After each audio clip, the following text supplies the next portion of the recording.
ጠባብ አይምሮ ያለው ሰው ምላሱ ረጅም ነው ብላለች ሀይሚዬ። ሰላም ጤና ይስጥልኝ ውድና የተከበራችሁ የእጽብ ድንቅ ሚዲያ ተከታታዮች በሙሉ እንዴት ናችሁልኝ? እኔ በጣም ደህና ነኝ፣ እግዚአብሔር ይመስገን። ለዚህ ቻናል አዲስ የሆናችሁ ላይክ፣ ሰብስክራይብ በማድረግ ቤተሰብ እንድትሆኑ በአክብሮት እጠይቃለሁ። እንግዲህ ጠባብ አይምሮ ያለው ሰው ምላሱ ረጅም ነው፣ በጣም ጠዊል። አስባችሁታል? ምን ማለት ይመስላችኋል? አንዳንድ ጊዜ አስተሳሰባችን ሰፋ ካላለ በሰፊው ማናስብ ከሆነ ሁሌም የምናስበው ምን እንደሆነ ታውቃለች? መጥፎ ነገር፣ በቃ ሰዎችን ለማጥፋት፣ ሰዎችን ለመጣል፣ በሰው ላይ በቃ የምናደርገው ነገር ይሄ ሴጣናዊ ስራ ነው። በቃ ይህ ጥብብ ያለ ጭንቅላት ያላቸው ሰዎች ጥብብ ያለ ጭንቅላት። በነገራችን ላይ ሀይሚ ማለት ነው ጨረቃዋ አባባሎቿ ማለት ነው ይገርፋሉ፣ እንደ እሳት ይለበልባሉ። የሀይሚ አባባሎች ብዙ ጊዜ የምታመጣቸው አባባሎች ማለት ነው ግርፍ፣ በቃ ግርፍ ጭምድድድድ ያደርጋችኋል ሰውነታችሁን በሙሉ። ወይኔ እናቴ የምትገርም እኮ ቅመም ናት። ቅመም እንዴ ቅመሟ ብሏት የለ እንዴ? ጅንኑ ራሱ ቅመሟ ነው የሚላት። እና እንግዲህ ውድ ቤተሰቦቼ እኔ ዛሬ በሰፊው ነው የመጣሁት። ጭንቅላቴን አስፍቼ አላጠበብኩትም እኔ በበኩሌ ማለት ነው። ሀይሚን እያየሁ ጭንቅላቴን ሰፋ ነው የማደርገው። እና ምን አሰብኩ መሰላችሁ ውዶቼ ማሮቼ፣ ሀይሚዬ ትናንትና ማለት ነው አንድ የተረዳችሁ ነገር አለ። መጨረሻ ላይ ትዝ ካላችሁ የተረዳችሁ ነገር አለ። ቴዲ ለሀይሚ ያላት ሌላ ነው፣ ለቡራ ያለው ሌላ ነው። ቡራ ከመጣ በኋላ መቀባጠር ጀመረ። ቡራንም አንተ ምን አገባህ፣ በቃ እኔ አዋቂ ነኝ፣ እኔ በቃ ለሀይሚ ተቆርቋሪ ነኝ ብሎ ግልብጥብጥ ሲል ሀይሚ ራሱ በጣም ደነገጠች። ምን እያደረክ ነው? እንደዚህ አይነት ሰዎች ናቸው ጠባብ ጭንቅላት ያላቸው ማለት ነው። ጠባብ ጭንቅላት ገባችሁ አይደለ? እና ሀይሚዬ እኔ ምልሽ ማለት ነው አሁንም ነገ ምልሽ ሀይሚ ብቻ ሳትሆኝ ቡራን ብትሆኑ እኔ ሶስተኛ ወገን የሚገቡት ነገር ሶስተኛ ወገን የሚመጣ ሰው ለማንም አይጠቅምም። ነገሩን እያጧጧፈው ነገሩን እያካረረው ነው የሚሄደው ማለት ነው። እያካረረው ነው የሚሄደው። ቴዲን የላከችው ያቺ የብሩኬ ድሮ ጓደኛው ናት። ህይወታችሁን ለመበጥበጥ ማለት ነው። ህይወታችሁን ለመበጥበጥ።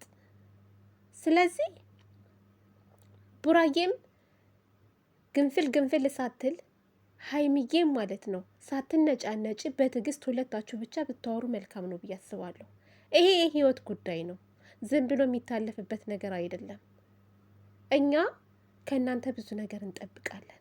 ልክ እንደ ወንድምሽ እንደ አብርሃም እንደ ሩታ ለወግ ለማዕረግ በቅታችሁ ልጃችሁን አቅፋችሁ መደሰት እንፈልጋለን። እኔ በበኩሌ ይፈልጋለሁ ስሬስ ማለት ነው።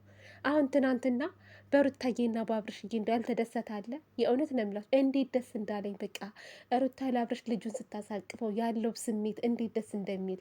ሀይሚዬ አንቺም ማለት ነው የእውነት ነው የምልሽ እግዚአብሔርን ማንንም አትስሚ። ሰዎች ህይወትሽን ለመበጥበጥ ነው አሁን ጥድፍ የሚሉት። ለሰው ቦታ አትስጪ። ማክበር ያለብሽን ሰው ታከብሪያለሽ። መቀበል ያለብሽን ነገር፣ የሚጠቅምሽን ነገር ትቀበያለሽ። የሚጎዳሽን ነገርና አንቺና እሱን ሊያጠፉ የመጡትን ሰዎች ግን ማለት ነው ቀድመሽ ማጥፋት አለብሽ። ቡራም ማጥፋት አለብክ። አትታለሉ እና ማለት ነው ሀይሚዬ ለወግ ለማድረግ በቅተሽ ቡራ ጋሽዬ ጋር ሽማግሌ ልኮ እሺ ተብሎ በወግ በማድረግ ተጋብታችሁ ደስ በሚል ማለት ነው ተጋብታችሁ እኛም ተደስተን መርቀናችሁ ልክ ትናንትና ሩታ ለአብረሽ ልጅ እንዳሳቀፈችው አንቺም ለጅንኑ ልጅሽን ስታሳቅፊው በልጅ ተባርካችሁ ማየት እንፈልጋለን እና ማለት ነው። ያንን ደግሞ ማየት የምንችለው እናንተም ወልዳችሁ ልጃችሁን ባይናችሁ የምታዩት ይሄ ትርኪ ብርኪ ኮተት የተንኳተቱ ሰዎች እየመጡ በሚሰጧችሁ አጀንዳ ሳይሆን እራሳችሁ ማለት ነው ተማምናችሁ ነገሮችን ፈታችሁ ስትቀጥሉ ነው ይሄ ነገር የሚሆነው። ዛሬ ትናንትና የብሩኬ ፎቶ ምናምን ከኔ ጋር የነበረኝ ነገር ቅብርጥሶ ብላ ይቺ ሴት ይዛለች መታለች።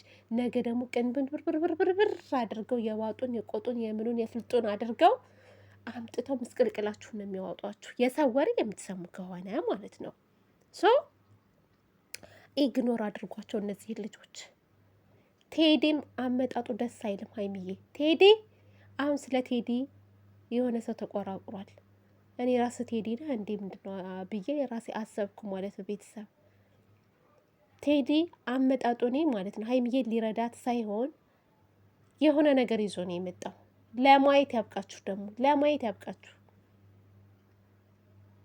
እንደው እኔ ፍፄን አታዩትም? አሁን ፍፄ ከሀይማ ይሆን ከቡራ ይሆን ሁለቱንም ነው የሚቆጣው። ሲቆጣ ሁለቱም ነገሩን እንዲፈቱት ነው የሚያደርገው። አቤት ፍፄን እንደው የወለድሽ እናት እንደው ማህፀንሽ እንደው እንደ ፍፄ አይነት 4፣ 5፣ 6 ልጅ ውለድ። የተባረከች እናት፣ ጨዋ ልጅ፣ ስርዓቱ ሲናገር ራሱ የእውነት ነው የምላችሁ ከአንደበቱ የሚወጣው ነገር ፍፄ እውነትን ፍጹም ነህ እኮ አንተ። እውነት ስርዓት ያለው ልጅ በቃ አንዳንድ አለ እንደ ውጥርጥር። አሁን ይሄ እንትና ቴዲ ተብዩ አሁን ትናንትና ነው የመጣው። እንግዲህ ትናንትና መቶ እንዴት እንደሚወጣጠር እኔ አውቃለሁ። እኔ ነኝ ፈራጇ። እኔ በቃ ልፍረድ በቃ አለኩ። አስባችሁታል? ጉድ እኮ ነው የሚያስብለው። እና ማለት ነው ሀይሚ ቡራ ንቁ፣ አንድ ሁኑ፣ በቃ አንድ ሁኑ። አንድ ሁናችሁ ስራና ስራችሁን ብቻ በቃ ቀጥሉ። ሲቀጥል ያ ፎቶ ውሸት ነው፣ ውሸት የተቀነባበረ ፎቶ የብሩኬን ስም ለማጥፋት አንቺና ብሩኬን ለማነጣጠል የተደረገ ነገር ነው። ውሸት። ሰው ተንኮለኛ ነው እኮ። የእናንተን እድገት አይተው የእናንተን መለወጥ አይተው እናንተን ለመጣል ብዙ ነገር ሁለታችሁም ታውቃላችሁ፣ ሁለታችሁም የሚደረገውን ነገር እኮ። ስለዚህ ማንንም አትስሙ። የእውነት እኔ በጣም ይገርመኛል እኮ እንደው ይሄ የማታውቁት ሰው መቶ የሆነ ነገር ሲቀጥል ድሮ እንደው ሀይሚዬ የድሮ ፍቅረኛሽ ካለሽ ቡራም የድሮ ፍቅረኛ ካላችሁ የፈለገ ነገር መቶ ቢላችሁ አትስሙ። ህይወታችሁን ለመበጥበጥ ነው የሚመጣው።